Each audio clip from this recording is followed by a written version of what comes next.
21세기 들어서 우리 사회의 아주 급격한 변화 중에 하나가 개인주의일 겁니다. 점점 이 개인주의가 팽배해지는 세대를 살아가고 있는데, 심지어 가정도요, 1인 가정이 급속하게 늘어나고 있습니다. TV 방송에서도요, 혼자 사는 사람들의 이야기가 굉장히 많이 미화되어서 또 소개되어서 많은 사람에게 이상한 부러움을 갖기도 하지요. 뿐만 아니라 시장에서도요, 혼자 사는 사람들을 위한 1인 용품, 1인 가전제품 등 그런 제품들이 마구 쏟아져 나오고 있습니다. 스마트폰과 또 인터넷의 문화가 삶의 중심에 들어오면서 점점 사람들과 어울리는 시간들이 줄어들고 있어요. 그래서 이제 요즘 젊은이들은 함께 어울리는 게 굉장히 불편해하고요. 그것이 직장과 공동체로 이어지는 그런 생활에 영향을 미치기도 합니다. 그러나 여러분, 신앙생활은 그렇지 않습니다. 물론 신앙생활에도요, 하나님과 1대1로 독대하면서 내가 먼저 차지해야 될 그 신앙의 시간이 있어요. 홀로 하나님 앞에 무릎 꿇는 경건의 시간이 필요하지만, 또 하나 신앙생활에는 함께 어우러지는, 함께하는 신앙의 생활도 중요하게 됩니다. 신앙생활의 중심은 교회인데, 이 교회라는 이 회자가 뭡니까? 모일 회자잖아요. 교회라는 단어의 원어인 헬라어 에클레시아도 모였다라는 그런 의미를 가지고 있습니다. 그러므로 교회는 태생적으로 함께하는 공동체의 모습이었다는 겁니다. 처음 교회인 초대교회 모델도요, 모이기를 힘쓰는 교회였었고요. 그들은 삶의 모든 부분까지도 나누는 공동체였습니다. 심지어는 재산까지도 나누면서 그 삶 자체가 하나의 공동의 삶, 나누는 삶이었음을 보게 됩니다. 우리 교회의 이름, 확장된 플레임이 뭡니까? 함께하면 더 즐거운 교회잖아요. 여기서 강조하는 게 함께하면 그거 아니겠습니까? 교회에서는요, 함께 일하는 것을 동역이라고 말합니다. 그리고 함께 일하는 사람을 동역자라고 이야기하죠. 이 말은 사회에서는 잘 쓰지 않습니다. 오직 교회에서만 쓰는 동역자라는 겁니다. 하나님께서 우리 인간을 창조하실 때도요, 혼자 창조하지 않았습니다. 오히려 혼자 있는 것을 좋게 여기지 아니하시고 그를 돕는 배필로 동역자를 만들어 주셨던 것이죠. 뿐만 아니라 시편 133편에는요, 형제가 연합하여 동거함이 어찌 그리 아름다운고라고 하면서 우리 믿음의 성도들이 함께 어울려지는, 함께하는 것을 우리 하나님은 기쁘게 여기시고 좋게 여기셨다라는 거예요. 그래서 여러분, 오늘날 교회는 바로 개인주의가 팽배해진 이 시대에 진정한 공동체, 함께하는 그 공동체의 모습을 보여주고 그것을 통해서 누릴 수 있는, 어쩌면 그 공동체의 이 세대의 마지막 남은 그러한 자리가 되어야 되지 않나라는 생각을 갖게 됩니다. 그래서 이번 달 6월의 설교의 주제는 동역자, 즉 함께 일하는 사람들이라는 제목을 잡았고요. 그래서 우리가 어떻게 교회 안에서, 신앙 안에서 함께 하는 동역의 삶을 살 것인지 우리가 그 내용을 함께 나누려고 합니다. 성경에는요, 수많은 믿음의 위인들이 등장하는데 절대로 혼자 위인의 역할을 감당했던 사람은 절대 없습니다. 절대 없습니다. 그 주변에는 항상 그와 함께 그를 돕는 동역자들이 많았던 것을 보여줍니다. 그래서 우리는 이번 달 그들의 하나하나, 특별히 주역으로서가 아니라 조역으로서 동역을 했던 그 사람들을 하나하나 살펴보면서 동역의 아름다움이 무엇인지, 또 동역하는 자세는 무엇인지를 이번 한 달 동안에 은혜를 나누려고 합니다. 자, 오늘 그 첫 번째 동역자는 바로 믿음의 조상이죠. 바로 아브라함의 종 엘리에셀이라는 사람입니다. 다메섹 출신이었던 이 엘리에셀이 언제부터, 아브라함은 우르 출신, 갈대아 우르 출신이죠. 이 다메섹 출신이었던 엘리에셀이 언제부터 우르 출신의 아브라함의 종으로서 함께 했는지는 알 수는 없습니다. 그러나 성경을 보게 되면 적어도 그가 가나안 정착하기 전부터 함께 했던 걸 알 수 있어요. 그 말은 그가 가나안을 오는 그 모든 고난의 여정 속에도 이 엘리에셀 종이 함께 했던 것을 우리가 확인해 볼 수가 있을 거고요. 그 시간은 적지 않았을 것입니다. 아브라함이 하나님의 말씀을 따라 어디인지도 모르는 곳을 순종하며 따라갔던 하나님의 종이었던 것처럼, 마치 그와 같이 이 엘리에셀도 주인 아브라함의 명령을 따라 가는 곳이 어딘지 모른 채, 그렇죠, 아브라함도 몰랐으니까 모른 채 주인을 따라 묵묵히 순종하며 따라갔던 사람이었어요. 마치 하나님과 아브라함의 관계가 오늘 아브라함과 그의 종 엘리에셀의 관계와도 연결되는 것 같습니다. 뿐만 아니라 이 엘리에셀은 항상 그에게 충성된 종, 그와 함께하는, 힘들거나 어떤 상황 속에도 그 옆을 지키는 충성된 종이었습니다. 오죽했으면 자식이 없던 아브라함이 종이었던 그를 자신의 상속자로까지 생각을 했을까요? 한 번은 아브라함이 자기와 분가해서 소돔에 살다가 전쟁이 나고 포로로 끌려갔던 조카 롯을 구하기 위해서 자기 가족의 길들이는 군사들 데리고 가서 구해오잖아요. 그리고 난 다음에 또 하나님이 그에게 복을 주시는데 그 복의 이야기를 듣고 나서 아브라함이 이런 투정 섞인 말을 한 것을 보면 알 수 있습니다. 창세기 15장 2절의 말씀입니다. 한번 같이 읽어볼까요? 아브라함이 이르되 주 여호와여 무엇을 내게 주시려 하나이까? 나는 자식이 없사오니 나의 상속자는 이 다메섹 사람 엘리에셀이니이다. 예. 자식이 없는 나에게 상속자라면 내 곁을 묵묵히 지키고 또 지켜가고 있는 종이지만은 이 엘리에셀이 나의 상속자가 아닙니까? 하나님 복을 주신다니까 내가 복이 많으면 뭐예요?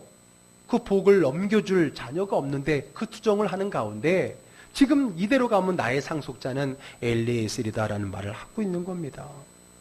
여러분, 아브라함은 물론 이 가나안 땅에 자기 이름의 한 땅을 한 평도 갖고 있지는 않지만은 나그네 있지만은요, 그는 많은 재산과 식솔들을 거닐고 있었던 사람들입니다. 아까도 말씀드린 것처럼 조카 롯을 구하기 위해서 자기 집에서 기르고 훈련된 사람 318명을 데리고 왔었다니까 도대체 그 가족 식솔들의 규모가 얼마나 컸는지, 그 살림살이가 얼마나 많았는지를 알 수 있잖아요. 그렇기 때문에 그 뒤를 잇는 상속자라는 자리는 대단한 자리입니다. 그런데 자녀가 없는 그가 생각해낸 그 상속자가 이 종일 만큼 그는 그 주인에게 인정받는 충성된 종이었던 것이 분명하다라고 하는 거죠. 그러다 보니까 그는 그냥 종이 아닙니다. 어쩌면 친구처럼 여기 생각할 수 있고 동료처럼 혹은 나이 차이가 있다면 자식처럼 여겼을 것입니다. 얼마나 신임을 했으면 상속자로 생각했을까요? 또 얼마나 엘리에셀이 그 주인에게 충성을 다했으면 그런 신임을 얻었을까요? 아브라함과 엘리에셀의 관계가 앞에도 말한 것처럼 하나님과 아브라함의 관계와 같아요.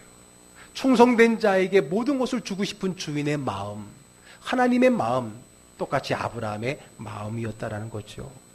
자, 그런 그의 충성됨이 정말 진가를 발휘하는, 정말 이 사람이 정말 변함없는 충성된 일꾼이고 아브라함의 동역자구나 라고 하는 것을 보여주는 그 본문이 바로 오늘 본문입니다. 자, 아브라함은요, 하나님이 약속한 대로 오늘 아까 15장에 내 상속자는 지금으로서는 엘리에셀입니다라고 말하고 난 다음에 시간이 많이 흐르죠. 물론 그들이가 벌써 이스마엘을 낳게 되고요. 그 다음에 사라의 몸을 통해서 드디어 자신의 정통의 가문을 이어갈 이삭이 태어나게 됩니다. 자, 그리고 그 아들이 이제 성장을 해서 이제 가정을 이루어 결혼할 나이가 되었어요. 이제 아브라함이 그 아들의 신부감을 고르게 되는데 자기는 지금 나그네로 고향을 떠나와 살고 있기 때문에 여기 사는 사람들은 자기 종족이 아닌 거잖아요. 자기로 봐서는 이방인들이잖아요. 그러니까 자기의 업을 이어가고 특별히 믿음의 유산을 이어갈 이 아들이 이왕이면 이 종족이 아니라 우리가 같은 종족, 동족의 사람과 결혼하기를 원했던 겁니다. 그러려면 어떻게 합니까? 자기 동족이 살고 있는 곳으로 가야죠. 자기가 떠나왔던 고향으로 가야 됩니다. 자기가 친척들이 사는 곳으로 가야 하는데 아브라함은 이 일조차도 자기가 가장 신뢰하는 엘리에셀 종에게 맡기게 됩니다. 자, 오늘 24장의 2절을 한번 읽어볼게요. 아브라함이 자기 집 모든 소유를 맡은 늙은 종에게 이르되 청하건대 내 허벅지 밑에 내 손을 넣어라. 예. 내 상속자는 엘리에셀입니다라고 말했던 후로도 시간이 많이 흘렀는데 여전히 이 엘리에셀이 아브라함의 충직한 종의 자리를 함께하고 있는 걸 볼 수 있는데 세월이 많이 지났죠. 늙은 종이라고 말합니다. 그렇죠. 여러분, 아브라함이 가나안 땅에 정착 75세 해갖고 25년 뒤 100세의 아들을 낳았어요. 그리고 지금 이삭이 결혼할 때가 돼서 자랐는데 이때가 언제냐면 창세기 25장 20절에 가보게 되면 나이 40에 리브가와 결혼했다고 그랬어요. 그러니까 지금 나이가 40살이죠. 적어도 가나안 땅에 정착한 지 65년이 지난 거고요. 앞에도 말했지만 이 엘리에셀은 가나안 정착하기 전부터 아브라함과 동행했던 사람이니까 그의 나이도 65세 그 이상의 많은 나이를 갖고 있는 늙은 종이라고 표현하는 게 맞다라고 하는 것입니다. 자, 지금 아브라함은요, 그 늙은 종에게 아들의 신부감을 일을 맡기고 있는 겁니다. 4절을 읽어볼게요. 내 고향 내 족속에게로 가서 내 아들 이삭을 위하여 아내를 택하라. 자, 오래전 내가 아들을 낳기 전에는 나의 유일한 상속자였던 그에게 이제는 아들을 낳아서 상속자가 생긴 지금 그 상속자인 새로운 상속자인 그 아들의 아내를 그 이전의 상속 1순위였던 그에게 혼사를 맡기고 있는 겁니다. 여러분 한번 이렇게 생각해 보세요. 만약에 내가 엘리에셀이다라고 생각한다면 이런 마음을 가져보지 않았겠습니까?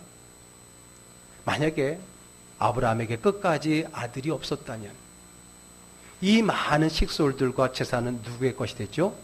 내 것이 되는 거잖아요. 그것은 아브라함도 인정을 했었던 것이고요. 그렇죠?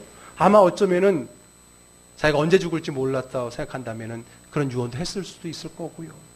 정말 그 아들들, 이스마엘은 물론 떠났다고 하지만은 이삭이 보면서 만약에 너가 태어나지 않았더라면 이 모든 부와 이 모든 시족의 그 누드머리는 내가 될 텐데 그런 생각을 한번 해보지 않았겠느냐는 거지요. 자, 그렇다면 지금 그는 이삭의 며느리가 이삭에게는 아내감을 찾기보다는 어쩌면 자기의 아내를 자기의 며느리를 찾는 그러한 여정이 됐을 텐데 말입니다. 그러나 충성된 종 엘리에셀은요, 그런 욕심과 사심이 없었습니다. 그런 건 영화에나 볼 법한 이야기죠. 그는 주인의 아들 새로운 상속자를 위해 또다시 충성을 다하게 되는 겁니다. 오늘 제목처럼 아무런 사심 없이요. 늙은 나이에 그 먼 길을 순종하며 또 떠나게 됩니다. 마치 하나님께서 순종하며 말씀에 아브라함이 순종하며 떠났던 것처럼요. 그는 이 늙은 나이에도 그 주인에 맡겨진 일을 가지고 충성되게 사심 없이 떠나게 됩니다. 자, 10절 읽어보겠습니다. 이에 종이 그 주인의 낙타 중 10匹를 끌고 떠났는데 곧 그의 주인의 모든 좋은 것을 가지고 떠나 메소포타미아로 가서 나홀의 성에 이르러. 자, 나홀의 성에 갔다 그랬어요. 이 나홀의 성, 나홀의 이름, 그 누구의 이름이냐면 바로 아브라함의 동생 이름입니다. 처음에 아브라함의 아버지 데라가 세 아들을 데리고 우르를 떠났다 그랬잖아요. 그때 세 아들의 이름이 아브라함, 하란, 그리고 나홀인데 거기 하란에 있고 아버지는 죽었고 그리고 하란에서부터 또 다시 아브라함은 하나님의 말씀을 따라 가나안으로 내려왔거든요. 그 메소포타미아 하란 지역에서 내려왔어요. 그러다 보니까 그만 내려왔기 때문에 그의 동생 나홀은 아직 하란, 메소포타미아의 그 기름진 땅에서 살고 있었던 것입니다. 그러니까 나홀의 성으로 갔다는 것은 바로 아브라함의 형제의 집, 그의 같은 동족의 집으로 가게 된 겁니다. 자, 그러면 이제 이곳에서 이삭의 아내감을 찾아야 될 텐데 뭐 여자가 뭐 한둘이겠습니까? 그 많은 여자 중에서 아브라함의 며느리감, 이삭의 아내감을 어떤 기준에서 찾을 것이냐. 사실 여러분 그것조차도 아브라함은 늙은 종에게 맡긴 겁니다. 단지 아브라함이 그 며느리의 자격 기준을 준 건 한 가지밖에 없어요. 뭐예요?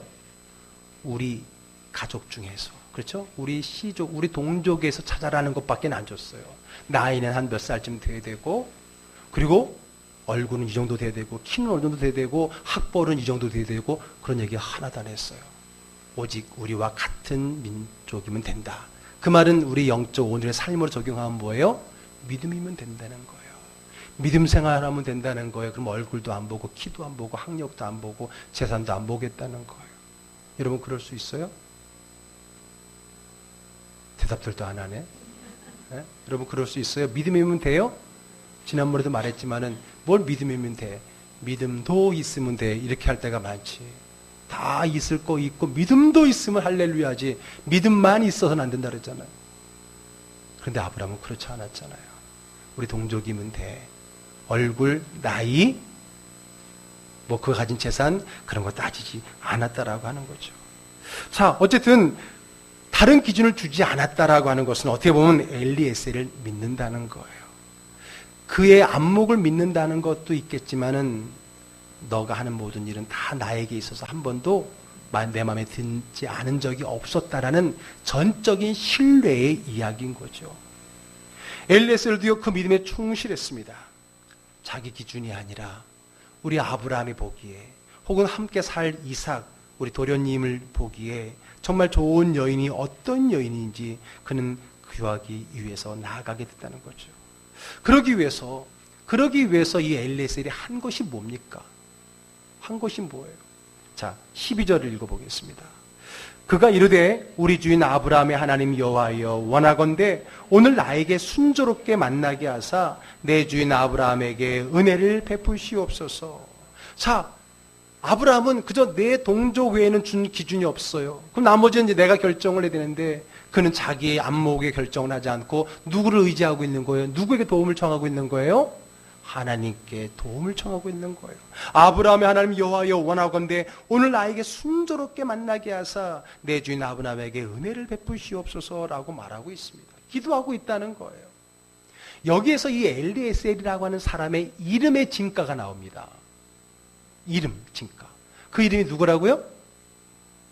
엘리에셀. 자, 엘리에셀이 무슨 뜻일까?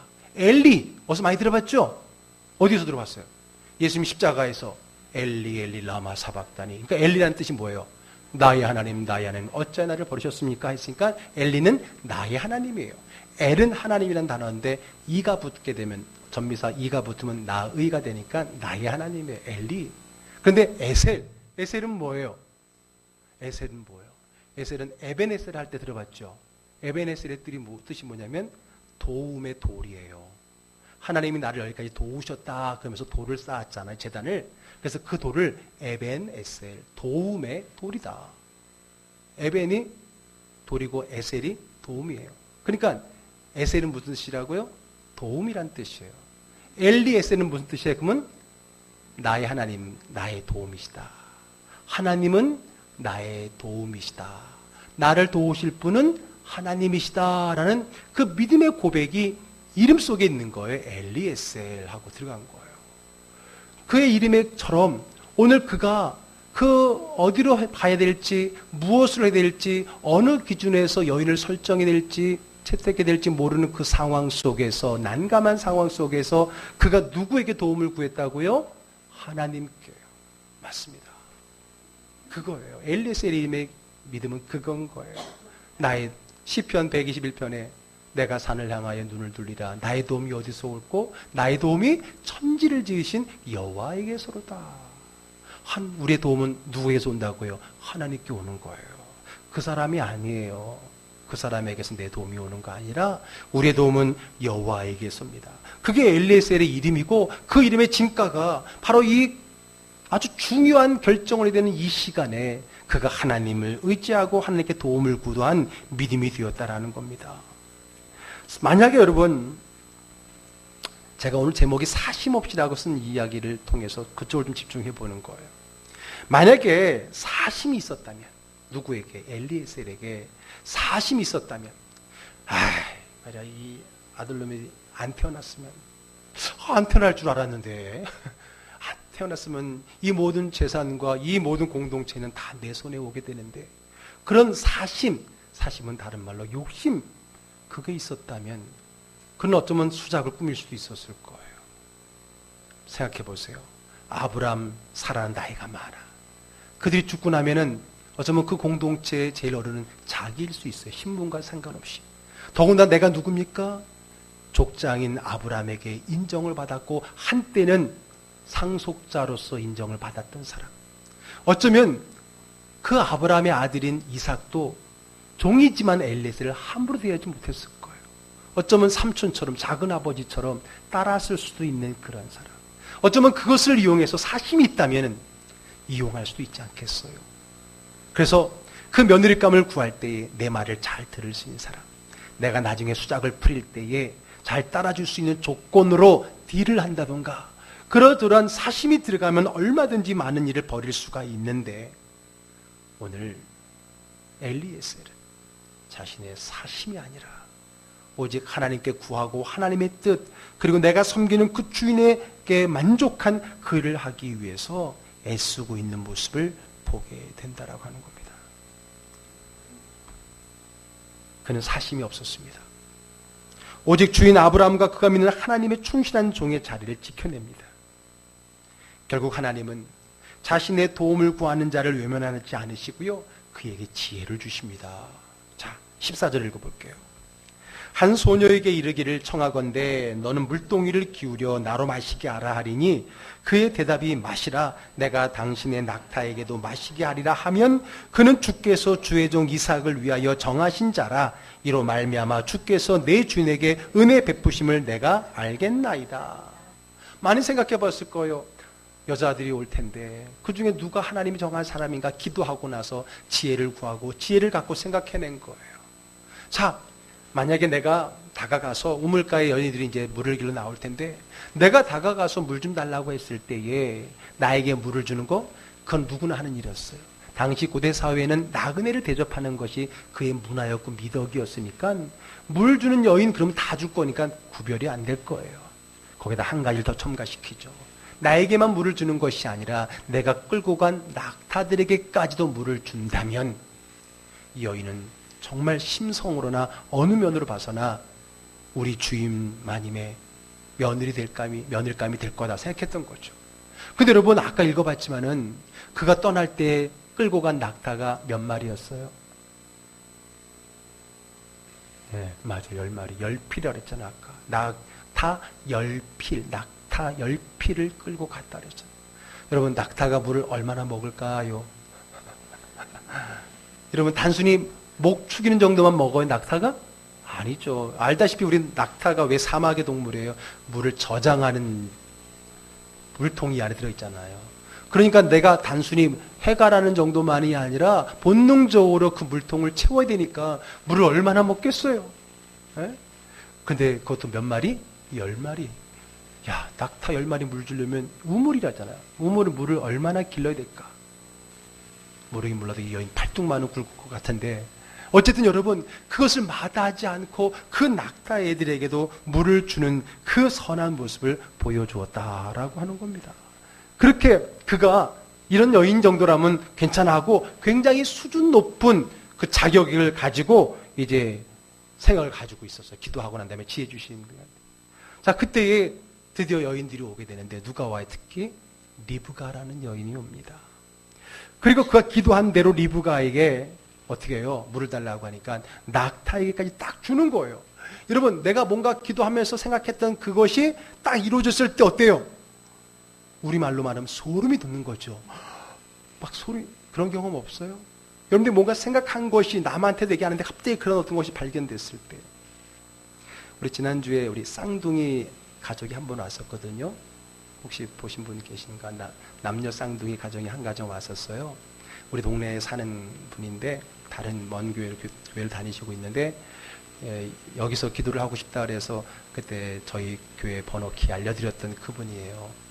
와서 기도도 하시고 자녀들을 위해서, 쌍둥이를 위해서 기도하시고 하는 분인데, 지난번에 예배도 오시고 그래갖고 제가 토요일마다 이렇게 금요일마다 이렇게 주보를 쭉 이렇게 카톡을 해서 보내드리잖아요. 근데 그분이 그 카톡을 이번에 보내드렸더니 답장이 왔어요. 목사님 감사합니다. 깜짝 놀라면서 제가 오늘 막 내 머릿속에 묵상하는 단어가 에벤에셀과 엘리에셀이었다는 거예요. 그분이 좀 히브리 말을 아는 것 같아요. 그런데 목사님의 설교 이번 주 제목이 엘리에셀이네요 라고. 그 말은 뭐예요? 여러분처럼 문자 보고 만개하라, 그 문자 속에 눌러서 들어가서 주보를 펴서 안 보이는 글씨는 확대를 내서 제목을 봤다는 거잖아요. 여러분 다 그렇게 하시죠? 스팸 처리 안 하시죠? 네. 그렇게 했다는 거예요. 그래서 목사님 깜짝 놀랐어요. 제가 오늘 하루 종일 에벤에셀 그리고 엘리에셀을 막 묵상하고 있었는데 목사님 설교 딱 하고 막 깜짝 놀랐다라고. 그런 거 보니까 아마 그 엘리에셀의 은혜를 하나님이 우리 집사님에게 베푸실까 봅니다 하고 축복의 문자를 또 제가 보내드렸거든요. 여러분 그렇잖아요. 뭔가 하나님 주신 그런 마음을 가졌는데 그것이 현실에 딱 나타났을 때 어때요? 막 찌릿찌릿하고 깜짝 놀라지만 은혜로운 시간이 흘러가지 않겠습니까? 그래요. 오늘 그랬어요. 문제는 그 그대로, 그 여인이 그대로 낙타까지 물을, 설마 그런 줄 사람이 몇 명이나 있을까 생각했는데 이 여인이 그랬다는 거에 깜짝 놀라게 되는 거죠. 야, 여기까지는 기도대로 됐어, 안 됐어요? 됐어요. 그러면 이 여인이 맞다라고 마지막 한 가지만 더 검증해야 돼요. 어쩌면 그게 더 중요한 거예요. 그게 뭐예요? 믿음, 그 영적으로 믿음이 있지만 뭐예요? 아브라함의 시족이냐를 하죠. 그거 아니면 안 되잖아. 가장 중요한 기준은 그건데, 만약에 이 여인이 아브라함의 가족의 친척이라면 맞는데 아니면 또 안 되잖아요. 그래서 여러분 물었습니다. 23절 읽어볼게요. 이르되 내가 누구의 딸이냐 청하건대 내게 말하라. 내 아버지 집에 우리가 유숙할 곳이 있느냐. 자, 이제 대답을 막 떨리면서 기다리겠죠. 이제 아브라함의 가족이라고 한다면 이제 그때는 끝나는 거잖아요. 두근두근 하면서 물었더니 여인 대답합니다. 24절 읽어볼게요. 그 여자가 그에게 이르되 나는 밀가가 나홀에게서 낳은 아들 부두엘의 딸이니다. 참 복잡하게 족보를 다 얘기하죠. 나는 밀가가 나홀에게서 낳은, 그 말은 뭐예요? 할아버지는 나홀이고 할머니는 밀가인데 그에게서 낳은 아들 부두엘이 내 아버지고 나는 그의 딸이다. 그냥 나홀의 손녀 혹은 부두엘의 딸이라고 하면 될 텐데 그 당시는 누구의 자녀냐가 굉장히 중요했었어요. 더군다나 나홀의 성이니까 이 성을 처음 세웠던 그 나홀 할아버지의 손녀입니다 라고 말을 하는데 그 말을 듣자 어땠을까요? 엘리에셀의 마음이, 우리 표현하면 할렐루야. 경험 없어요?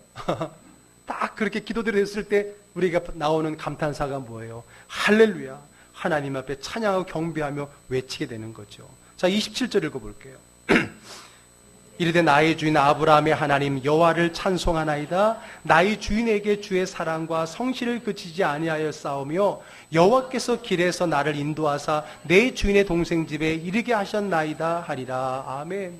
자, 나홀의 손녀라는 거예요. 손녀라 그랬잖아요. 그렇죠? 나홀이 밀가를 통해 낳은 아들 부두엘의 딸. 참 복잡하지만 엄마 이름을 굳이 넣은 거는 당시에는 아내가 여럿일 수 있었기 때문에 누구의 엄마냐 그걸 밝히는 것도 이 의미가 있는 거였거든요. 결국은 뭡니까? 나홀은 누구라 그랬어요? 아브라함의 동생이라 그랬으니까 아브라함에게 보기에는 뭐예요? 동생의 손녀. 그렇죠? 동생의 손녀인 거예요. 그러니까 아브라함의 시족이 아니에요. 시족이었던 거죠. 지금 그를 아브라함의 아들과 맺어줄 짝으로 찾게 된 겁니다. 아브라함은 자녀고 여기는 손녀예요. 근데 나이는 비슷했겠죠. 왜냐하면 늦게 여기 자녀를 낳았잖아요. 그걸 저 이해할 수 있어요.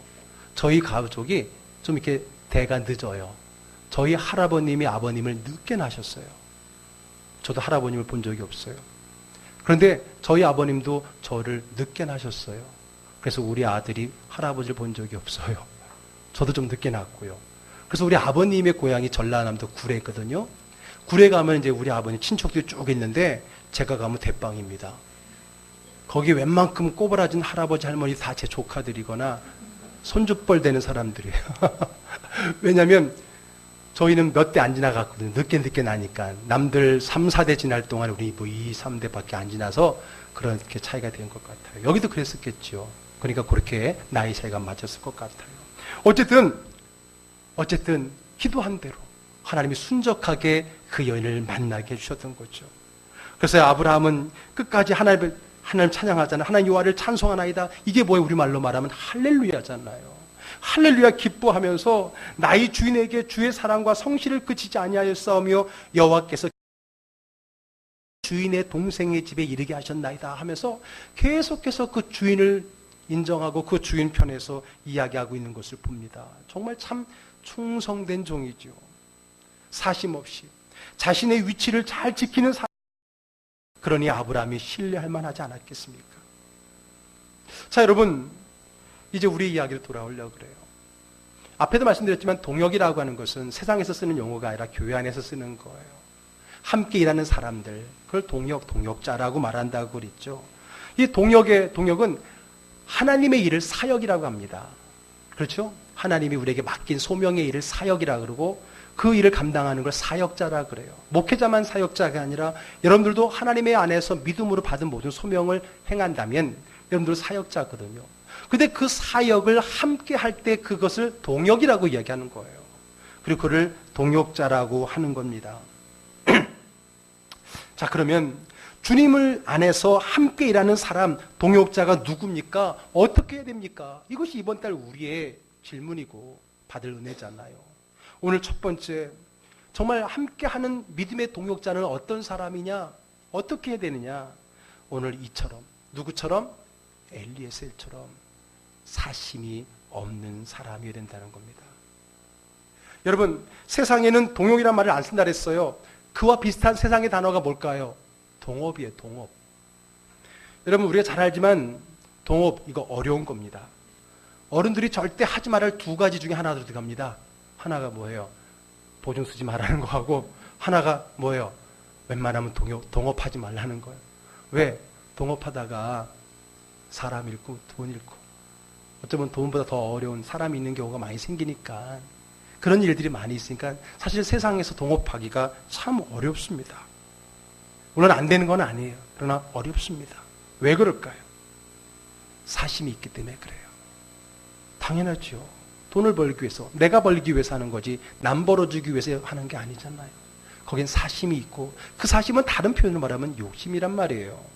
그것은 각자의 유익을 구하기 때문에 어려운 거예요. 서로의 유익이 충돌할 때에 어려움을 갖게 되는 겁니다. 그러나 그리스도 안에서 하는 일을 동업이라 하지 않고 동역이라고 하는 것은 주의 일을 사역이기 때문에 동역이라고 말하는 것이고, 그 주의 일 동역 사역에는 사심이 없어야 된다는 겁니다.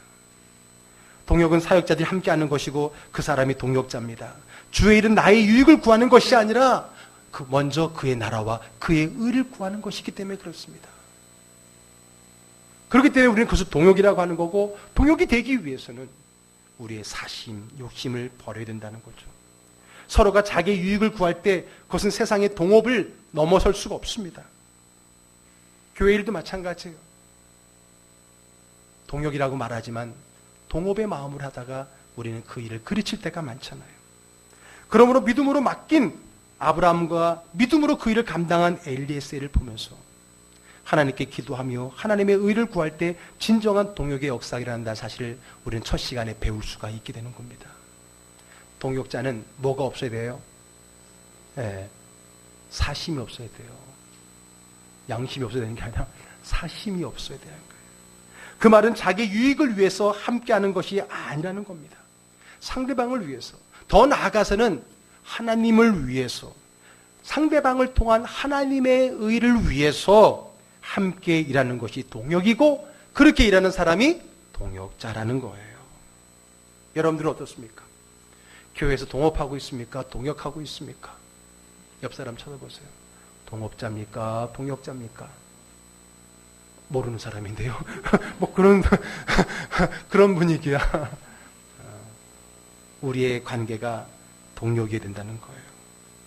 그것은 여러분, 내가 저 사람의 동역자인가 동업자인가, 저 사람이 나의 동업자인가 동역자인가를 어떻게 구별할 수 있을까요?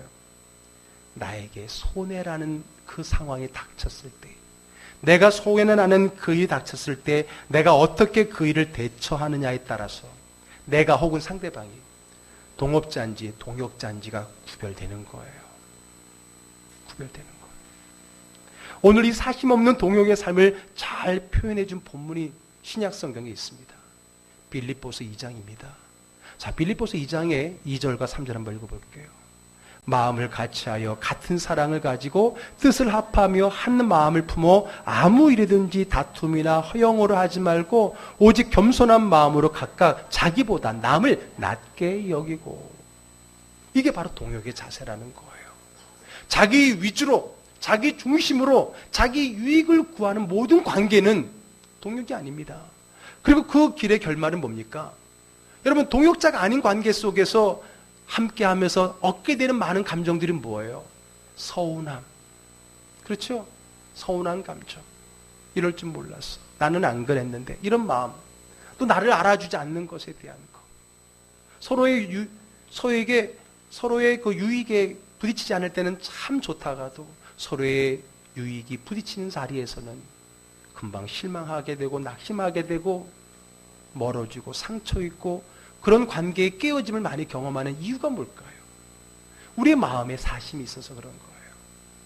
제가 오늘 이 엘리에셀을 사심이라는 측면에서 정말 그런 마음은 없을 수도 있겠지만 제가 일부러 그 부분을 파헤친 이유는 엘리에셀이 사심을 갖는다면 많이 가질 수 있는 그런 위치의 사람이었다는 거예요. 그럼에도 불구하고 그가 자기 사심대로 자기 욕심대로 하지 않고 끝까지 그 나이 먹은 늙은 종이 될 때까지 끝까지 그가 섬기는 주인에게 그리고 주인이 섬기는 그 하나님 앞에 자기의 이름처럼 엘리에셀의 그 은혜를 누린 수 있었던 것. 이것이 오늘 함께 하고자 하는 저와 여러분들에게 주는 동역자의 첫 번째 자세가 아닐까요? 왜 우리의 관계가 힘들고 어렵습니까? 내 욕심 때문에 그래. 또 다른 표현을 할까요? 내 기준 때문에 그래. 내 기준 때문에 그래. 내 기준에 이것은 나의 기준이지 진리의 기준이 아니라는 걸 알아야 되는데 우리는 자기 기준이 진리가 되어서 사람을 판단하게 되잖아요. 사람은 판단하잖아요. 그런 관계가 그런 마음으로는 동역의 관계가 될 수 없습니다. 오늘 빌립보에서 바울 사도가 말한 것처럼 마음을 같이하여 같은 사랑을 가지고 뜻을 합하여 한 마음을 품어야 됩니다. 아무리든지 다툼이나 허영어나 하지 말고 오직 겸손한 마음으로 각각 상대방을 나보다 낫게 더 좋게 여겨주는 그런 마음이 동역의 자세입니다. 내 마음에 욕심과 사심을 버려둔 채 오직 하나님의 나라의 의를 위하여서 우리가 함께 하는 것 그게 동역입니다. 우리 즐거운 교회 이런 동역자가 많아지기를 주의 이름으로 축복합니다. 아멘. 여러분 앞에도 말씀드렸죠? 우리는 다 사역자입니다. 목회자만 사역자가 아니에요. 주님께로부터 소명을 받아서 그 소명의 신앙의 삶을 사는 저와 여러분 모두가 다 사역자입니다. 그러나 그 사역을 하나님은 함께 동역하기를 원하시는 거예요. 여러분이 저의 동역자가 되고 제가 여러분들의 동역자가 되는 그 서로의 관계의 동역 속에 사심을 내려놓고 자신의 기준과 욕심을 내려놓고 상대방을 낮게 여기고 낮게가 아니라 낮게입니다. 낮게 여기고 또한 하나님의 의를 드러내는 마음으로 함께 할 때 진정한 동역이 일어나는 것이고 그 동역을 통해서 하나님 몸된 교회가 건강하게 세워지는 줄로 믿습니다. 아멘. 자, 우리 옆 사람한테 이렇게 얘기합시다. 나는 당신의 동역자입니다. 시작. 당신은 나의 동역자입니까? 라고 물어볼 필요 없어요. 네? 제가 지난번에 당신은 나의 이웃입니까? 그게 중요한 게 아니야. 내가 그 사람의 이웃이냐가 중요하다고 얘기했잖아요. 마찬가지죠. 이 사람이 나의 동역자일까? 중요하잖아요. 내가 그 사람의 동역자일까? 내가 그 사람과 함께하는 동역의 사람이란 되기를 바랍니다. 우리 모두가 서로 그런 동역자의 마음으로 함께 하나님의 몸된 교회를 세워갈 때에 우리 즐거운 교회는 정말 하나님이 기뻐하시는 건강한 교회, 아름다운 미담들이 넘쳐나는 그러한 즐거운 교회가 될 줄 믿습니다. 그러므로 함께하면 더 즐거운 교회 우리 여러분 모두가 되기를 주의 이름으로 축복합니다. 기도하겠습니다.